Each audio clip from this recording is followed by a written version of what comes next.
السلام علیکم ورحمۃ اللہ وبرکاتہ۔ معزز شائقین و شائقات سچا پیغام، آج کی مجلس میں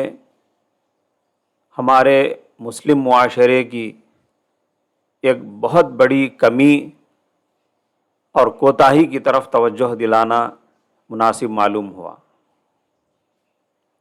وہ کمی ہے اصلاح ذات البین کے معاملے میں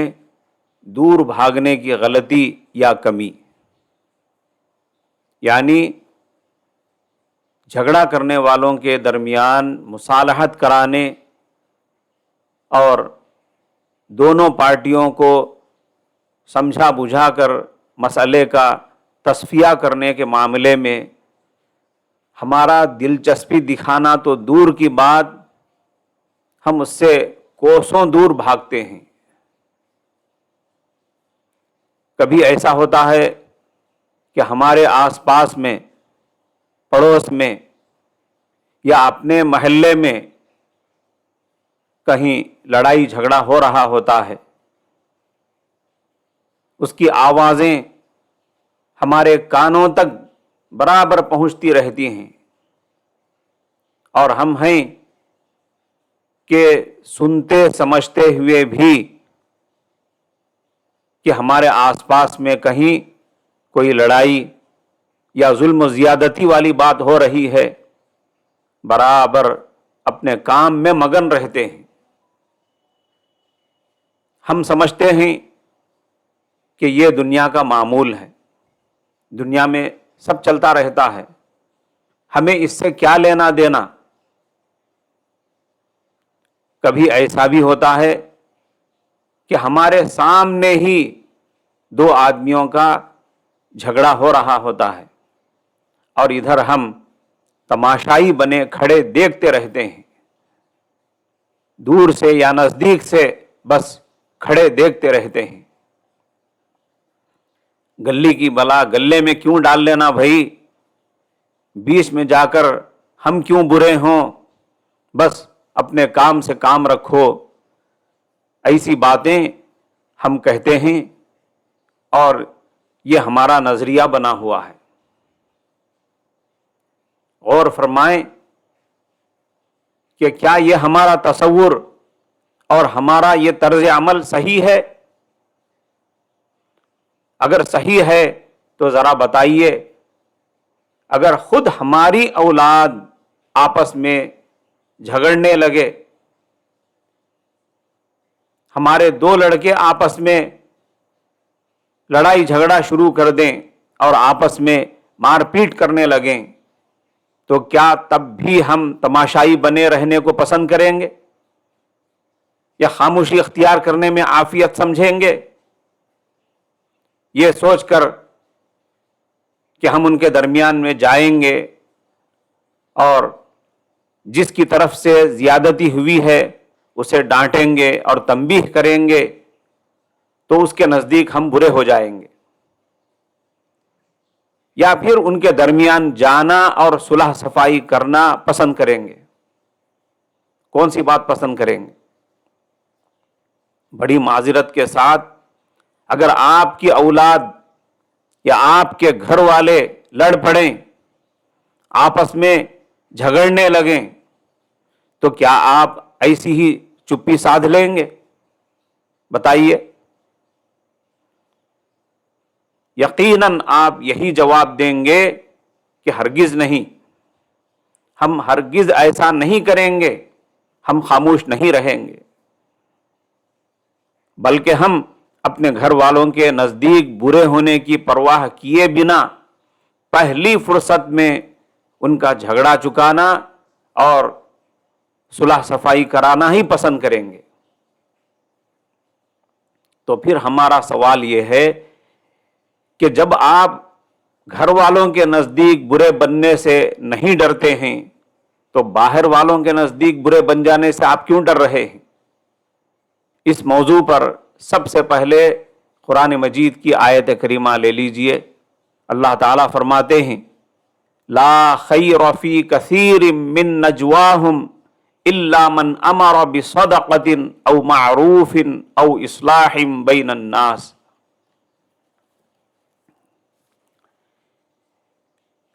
اللہ فرماتے ہیں لوگوں کے باہمی مشورے اور تدبیریں جو آخرت کی فکر اور انجام پر غور سے آزاد ہو کر محض چند روزہ دنیاوی اور وقتی فائدوں کے لیے ہوا کرتے ہیں، ان میں کوئی خیر نہیں ہے۔ آگے ارشاد فرمایا ان مشوروں اور سرگوشیوں میں اگر خیر کی کوئی چیز ہو سکتی ہے تو یہ ہے کہ ایک دوسرے کو صدقہ خیرات کی ترغیب دیں، یا نیکی کا حکم کریں، یا لوگوں کے آپس میں صلح کرانے کا مشورہ دیں۔ آگے حدیث سنیے، حضرت نبی کریم صلی اللہ علیہ وسلم نے فرمایا انصر اخاک ظالما او مظلوما، تم اپنے بھائی کی مدد کرو، تم دوسروں کی نہیں بلکہ اپنے بھائی کی مدد کرو، ظالم ہو یا مظلوم ہو، تم اپنے بھائی کی مدد کرو۔ صحابہ کرام نے عرض کیا یا رسول اللہ، ہم مظلوم کی مدد تو ضرور کریں گے، مظلوم کی مدد کرنا ہم جانتے ہیں سمجھتے ہیں، مگر ظالم کی مدد کیسے کریں؟ حضرت صلی اللہ علیہ وسلم نے ارشاد فرمایا ظالم کی مدد کرنے کی صورت یہ ہے کہ جا کر اس کا ہاتھ پکڑ لو، یعنی ظلم کرنے سے اسے روکو، جیسے بن پڑے اسے روکو۔ اگر یہ کام خود نہیں کر سکتے ہیں تو دوسروں کو بھی شریک کر لو، فون کر کے بلا لو دوستوں کو، میں نے ایسا کیا ہے اور بارہا کیا ہے اور اب بھی میں کر رہا ہوں، برابر کرتا رہتا ہوں۔ یعنی دو لڑائی جھگڑا کرنے والے پارٹیوں کے درمیان چلے جانا اور ان کو سمجھا بجھا کر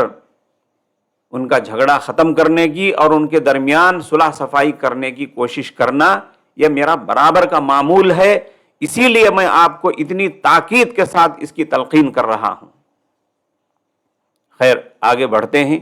ایک اور حدیث سن لیجئے۔ حضرت نبی کریم صلی اللہ علیہ وسلم فرماتے ہیں مسلمان کا بھائی ہوتا ہے، نہ خود اس پر ظلم کرے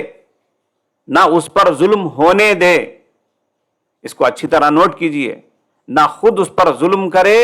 نہ اس پر ظلم ہونے دے۔ ایک روایت میں ہے حضرت عبداللہ ابن ابی حضرت اسلمی رضی اللہ عنہ پر کچھ قرض تھا، وہ کہیں جا رہے تھے، کہیں جاتے ہوئے کعب ابن مالک سے راستے میں مل گئے جن سے انہوں نے قرض لیا تھا۔ کعب ابن مالک رضی اللہ عنہ نے ان کو پکڑ لیا اور اپنے قرض کا تقاضا کرنا شروع کر دیا۔ جھگڑا کرنے میں دونوں کی آوازیں بلند ہو گئیں۔ اتفاقاً حضرت نبی کریم صلی اللہ علیہ وسلم بھی ادھر سے گزر رہے تھے۔ آپ نے مداخلت کرتے ہوئے حضرت عبداللہ ابن ابی حضرت اسلمی رضی اللہ عنہ کے متعلق سفارش فرمائی۔ سفارش کرتے ہوئے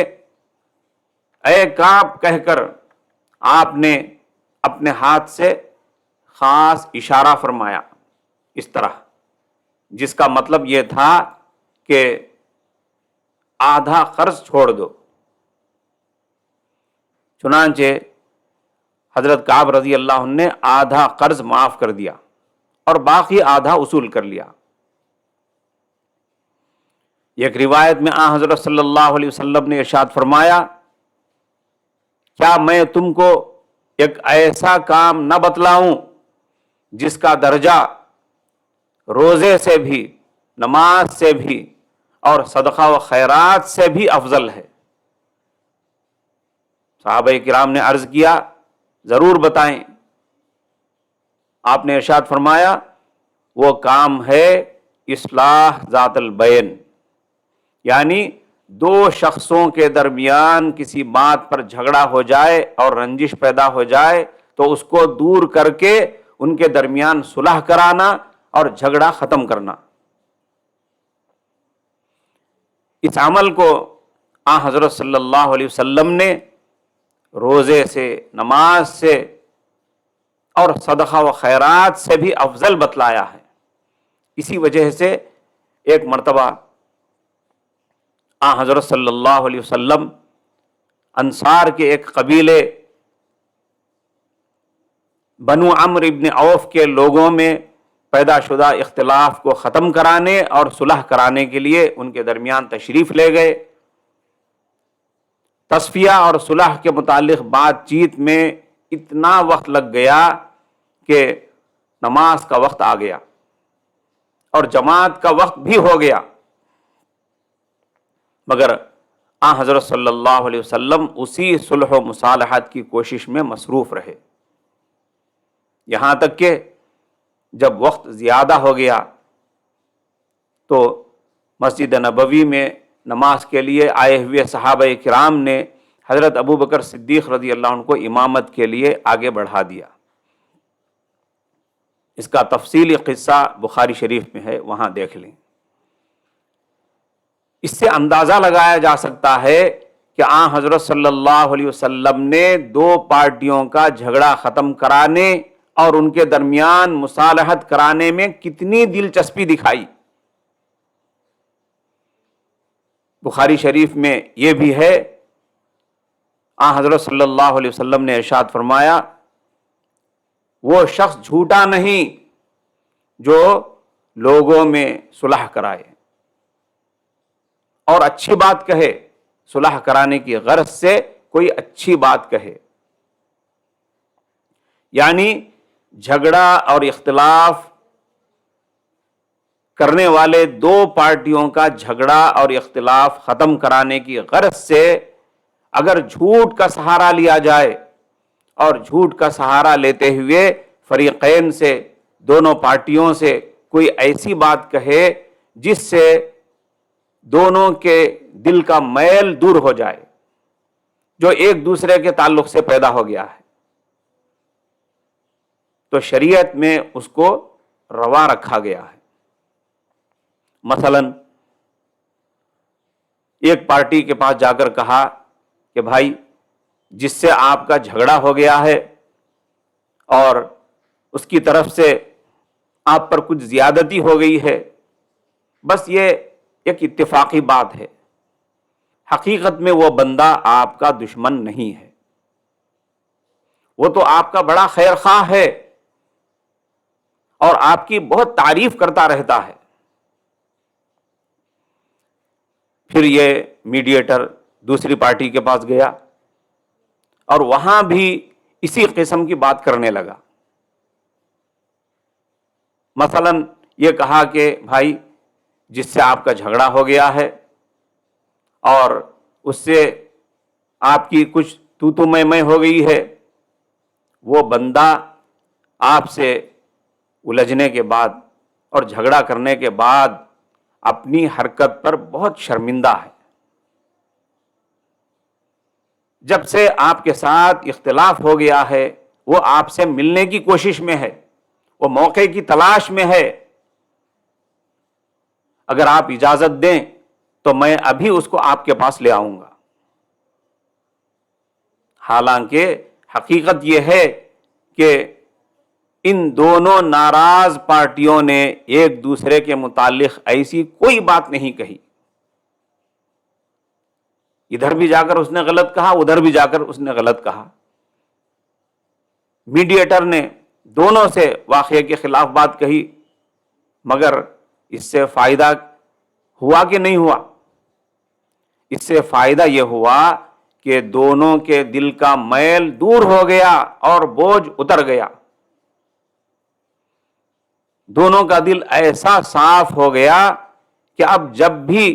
ایک دوسرے کا سامنا ہوگا ایک دوسرے کو مسکراتے چہرے کے ساتھ دیکھیں گے اور ایک دوسرے سے لپٹ جائیں گے۔ معزز ناظرین کرام، اگر آپ نے یہ کام نہیں کیا، یعنی لوگوں کو لڑتے جھگڑتے دیکھ کر ان کو روکنے اور صلح کرانے کا کام نہیں کیا، تو اچھی طرح سمجھ لیجئے میں نے ابھی جو حدیثیں بیان کی ہیں ان میں سے پہلی حدیث کے مطابق اس کا مطلب یہ ہوا کہ آپ ظالم کو ظلم سے روکنا پسند نہیں کر رہے ہیں۔ دوسری حدیث کے مطابق مطلب یہ ہوا کہ اس ظلم کو آپ ہونے دینا چاہتے ہیں، یا پھر دوسرے الفاظ میں آپ بھی حالاً اس ظلم کو پسند کر رہے ہیں۔ تیسری حدیث کے مطابق اس کا مطلب یہ ہوا کہ آپ کے نزدیک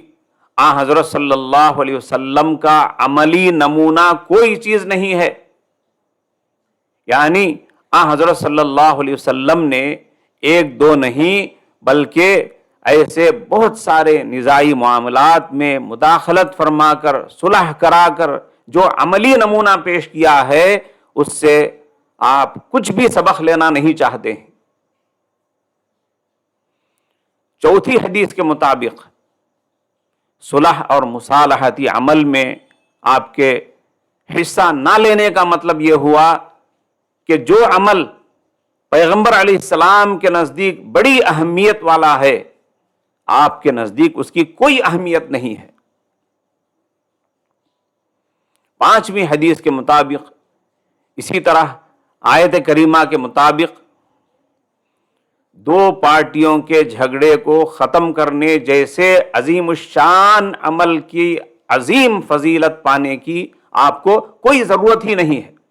اس سب کے باوجود پھر بھی آپ خاندانی مسلمان ہیں اور بڑے کام والے انسان ہیں۔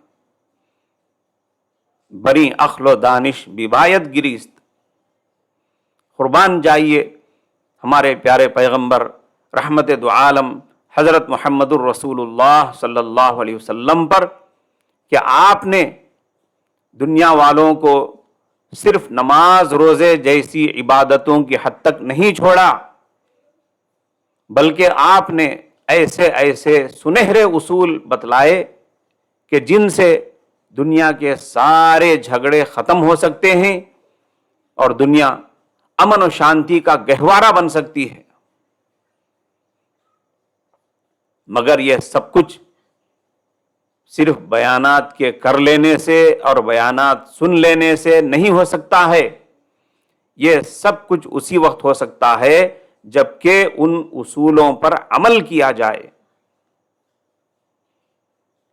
اب آپ کمنٹ باکس میں بتائیں کہ آپ عمل کریں گے یا صرف سننے کا احسان کریں گے میرے اوپر، اور یہ بھی بتائیں کہ آپ کے سامنے ہونے والے جھگڑوں کو اور آپ کے علم میں آئے ہوئے نزاعات کو اپنی طاقت بھر ختم کرنے کی کوشش کر کے اور سنت پر عمل کر کے اپنے سماج کا امن برقرار رکھنے کی کوشش کریں گے، یا پھر ہونے والے جھگڑے اور مار پٹائی پر کیمرہ آن کر کے کھڑے رہیں گے۔ معزز ناظرین کرام، آج جمعہ کا مبارک دن ہے، اعمال جمعہ کا اہتمام کریں، سورہ کہف کی تلاوت کریں اور خاص طور پر درود شریف کی کثرت کریں، کیونکہ جمعہ کے دن درود پڑھنے کی بڑی فضیلتیں احادیث میں وارد ہوئی ہیں، جن سے نہ صرف آخرت میں بلکہ آخرت سے پہلے دنیا میں بھی ہمارے بڑے فائدے ہیں۔ اس وقت کم سے کم ایک بار درود شریف پڑھ لیجئے، کیونکہ بعد میں غفلت ہو سکتی ہے۔ اللہ ہمیں حسن عمل کی توفیق مرحمت فرمائے۔